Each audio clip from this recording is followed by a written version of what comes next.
मुख्यमंत्री माझी लाडकी बहीण योजनेसाठी पात्र ठरलेल्या महिलांच्या खात्यामध्ये सप्टेंबर महिन्यामध्ये जुलै, ऑगस्ट आणि सप्टेंबर असे 3 महिन्यांचे पैसे एकत्र ट्रान्सफर केले जाणार आहेत। म्हणजे 4,500 रुपये सप्टेंबर महिन्यामध्ये पात्र महिलांना मिळणार आहेत।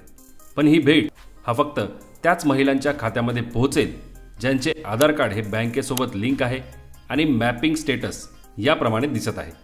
तुम्ही चेक केले का तुमचे स्टेटस काय आहे ते, किंवा बँक आणि आधार लिंक आहे की नाही ते सुद्धा कसे चेक करायचे हे जाणून घेऊ।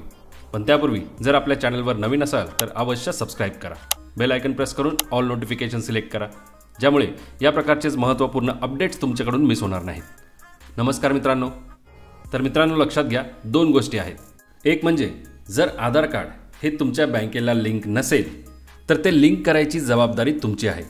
त्यासाठी फॉर्म भरून बँकेत जमा करावा लागतो, त्यासोबत आधार कार्डची कॉपी द्यावी लागते, किंवा तुमच्याकडे जर नेट बँकिंग, फोन बँकिंग यासारख्या ऑनलाईन सुविधा असतील, तसेच त्या प्रकारच्या इतर काही सुविधा तुमची बँक देत असेल तर तुम्हाला कुठेही न जाता ऑनलाईनच आधार व बँक लिंक करता येते। आणि दुसरी म्हणजे आधार सीडिंग, जी प्रोसेस बँकेने करणे गरजेचे आहे। ज्यावेळी बँकेचे ग्राहक त्यांचे आधार कार्ड बँकेच्या अकाउंटसोबत लिंक करण्यासाठी बँकेत अर्ज देतात, तो अर्ज मिळाल्यानंतर ग्राहकांचे आधार कार्ड हे त्यांच्या अकाउंट नंबरला लिंक करते आणि नंतर ग्राहकांचा आधार नंबर हा NPCI मॅपरवरती अपडेट करणे ही बँकेची जबाबदारी असते। त्यामुळे तुमचा आधार नंबर बँकेने अकाउंटसोबत लिंक केला आहे म्हणून तो त्या ठिकाणी लिंक दाखवत आहे। पण जेव्हा तुम्ही NPCIच्या वेबसाईटवर चेक करता तेव्हा मॅपिंग स्टेटस एकतर इनॅक्टिव्ह दिसते किंवा त्या ठिकाणी काहीच दिसत नाही। तर याचा अर्थ आहे की आधार कार्ड आणि बँक अकाउंट लिंक झाले आहे, पण ते बँकेने NPCI मॅपरमध्ये अपडेट केलेले नाही। या ठिकाणी बँकेची जबाबदारी बनते की तो आधार क्रमांक हा NPCI मॅपरमध्ये अपडेट करणे।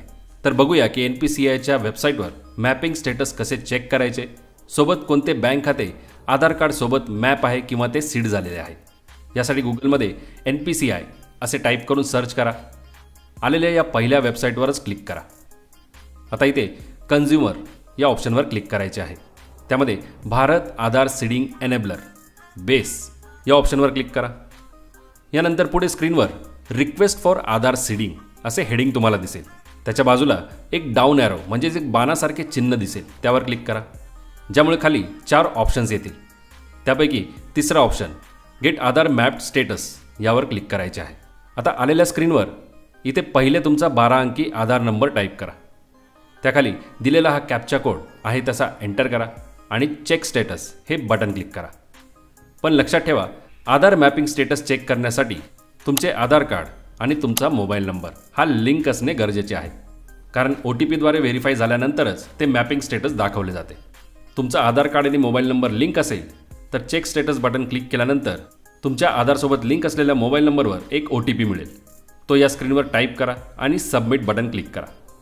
लगेच मोबाईलवर तुमच्या आधार कार्डचे मॅपिंग स्टेटस दाखवले जाईल।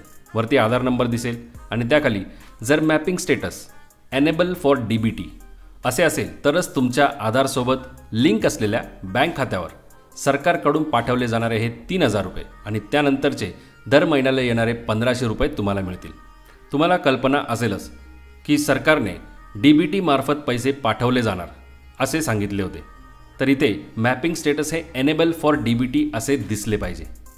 इथे जर स्टेटस इनॅक्टिव्ह असेल तर कदाचित पैसे येणार नाही, काहीही अपडेटेड नसेल तरीही पैसे येण्याची शक्यता नाही, कारण आधार बँक अकाउंटला लिंक आहे पण मॅपिंग चालू नसल्याने पैसे येण्यासाठी अडचणी येऊ शकतात।